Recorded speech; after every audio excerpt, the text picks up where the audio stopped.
Anak balita harus sehat, ibu hamil harus terlindungi. Guru, ASN, TNI, Polri, hingga kepala desa akan dinaikkan gajinya. Presiden menegaskan, uang itu ada karena negara berhasil menghemat ratusan triliun rupiah. Efisiensi jadi kunci, korupsi dipangkas, dan kesejahteraan rakyat jadi tujuan utama. Assalamualaikum warahmatullahi wabarakatuh. Pemirsa yang kami muliakan, pemerintah menegaskan arah besar kebijakan nasional yang menempatkan kesejahteraan rakyat sebagai prioritas utama. Presiden Republik Indonesia Prabowo Subianto menyampaikan bahwa anggaran negara kini difokuskan untuk program-program strategis yang langsung menyentuh kebutuhan dasar masyarakat, mulai dari penanganan stunting, penguatan pendidikan, kesehatan, hingga peningkatan kesejahteraan aparatur negara. Presiden menegaskan bahwa program makan bergizi untuk anak balita dan ibu hamil merupakan langkah strategis untuk menghilangkan stunting dan memastikan generasi masa depan tumbuh sehat dan kuat.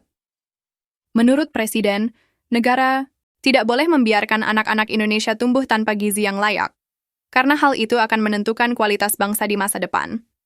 Selain itu, pemerintah juga membentuk dan memperkuat Badan Penerimaan Negara guna meningkatkan pendapatan negara secara berkelanjutan. Presiden menyampaikan bahwa ruang fiskal yang tersedia saat ini bukan muncul secara tiba-tiba, melainkan hasil dari kebijakan efisiensi besar-besaran yang dilakukan pemerintah sejak awal masa kepemimpinan. Presiden mengungkapkan bahwa pemerintah berhasil menghemat ratusan triliun rupiah dengan memangkas pemborosan, kegiatan seremonial berlebihan, perjalanan dinas yang tidak mendesak, serta menutup celah kebocoran anggaran.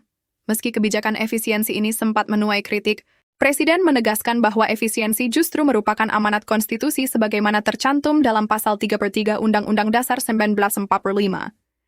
Dengan efisiensi tersebut, pemerintah kini memiliki ruang fiskal untuk menaikkan gaji guru, aparatur sipil negara, anggota TNI, Polri, kepala desa, dan perangkat desa. Presiden menegaskan bahwa kenaikan ini bukan janji kosong, melainkan kebijakan yang disiapkan karena dananya tersedia dan dikelola secara bertanggung jawab. Di sisi lain, Menteri Pendayagunaan Aparatur Negara dan Reformasi Birokrasi Rini Widiantini bersama Wakil Menteri PNRB Purwadi Arianto telah melakukan pertemuan dengan Menteri Keuangan untuk membahas usulan kenaikan gaji ASN. Rini menyampaikan bahwa rencana kenaikan tersebut telah tercantum dalam Peraturan Presiden Nomor 79 Tahun 2025 tentang Rencana Kerja Pemerintah. Namun demikian, pemerintah menegaskan bahwa keputusan final tetap mempertimbangkan kesiapan fiskal negara. Hingga saat ini, kenaikan gaji ASN tahun 2026 masih mengacu pada Peraturan Presiden Nomor 10 Tahun 2024, dengan catatan bahwa pemerintah tetap membuka ruang penyesuaian sesuai kondisi APBN.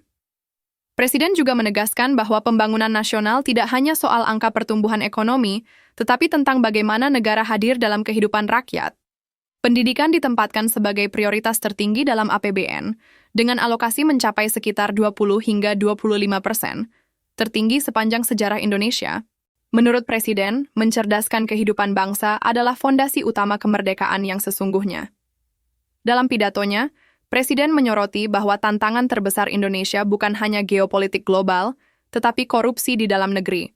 Kebocoran anggaran menyebabkan sumber daya negara tidak sampai kepada rakyat yang paling membutuhkan.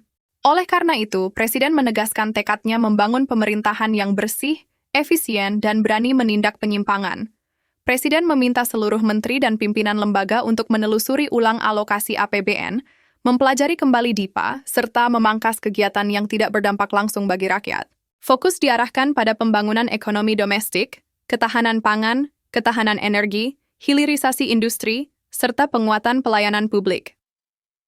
Untuk memastikan seluruh program berjalan efektif, Presiden memperkuat fungsi pengawasan melalui Badan Pengendalian Pembangunan dan Investigasi Khusus, serta membentuk Badan Percepatan Pengentasan Kemiskinan. Badan ini bertugas memantau program bantuan sosial, perlindungan sosial, dan memastikan tidak ada bottleneck dalam pelaksanaannya. Presiden juga menekankan pentingnya reformasi birokrasi.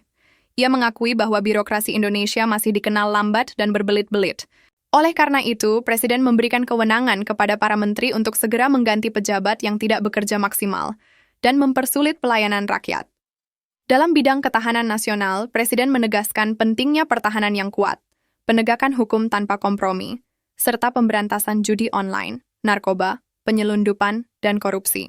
Presiden meminta Jaksa Agung, Kapolri, BPKP, dan Badan Intelijen Negara untuk fokus pada ancaman-ancaman tersebut demi menjaga keutuhan NKRI. Presiden menutup arahannya dengan menegaskan bahwa seluruh kebijakan ini adalah bagian dari rencana besar kebangkitan Indonesia. Menurutnya, negara yang kuat adalah negara yang mampu memberi makan rakyatnya, mendidik anak-anaknya, menyehatkan masyarakatnya, dan menjamin kesejahteraan aparat yang melayani dengan jujur dan penuh pengabdian.